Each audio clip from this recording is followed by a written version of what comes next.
رمضان المبارک کا مبارک مہینہ ہے. اس میں 3 عبادات بہت توجہ کی ہے. ایک تو فرض روزہ، جیسے نقصان نہ پہنچے، اور یہ بڑی عظمت اور تقدس کے ساتھ ادا ہوتا رہا. دوسری رمضان شریف کی جو خاص نماز ہے، 20 رکعت تراویح مع الوتر، یہ جماعت کے ساتھ ہو، ہر رات کو آخر رمضان تک ایک جیسے ہو. اور تیسری دعاؤں میں مشغول ہونا.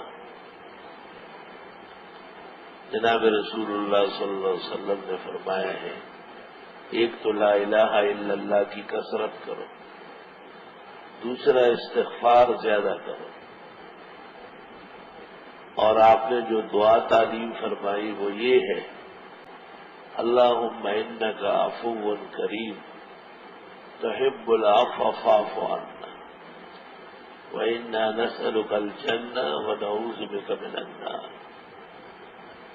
معنی اور مطلب اس کا یہ ہے کہ اے پروردگار، آپ کے ناموں میں ایک نام معاف کرنے والا ہے، اور آپ معاف کرنے کو بہت پسند فرماتے ہیں.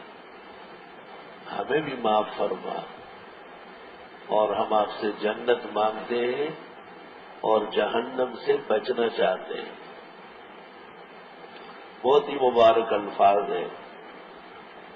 اگر سارا دن رات آدمی لگا رہے، ان الفاظ کی قدر و قیمت تک نہیں پہنچ سکتا.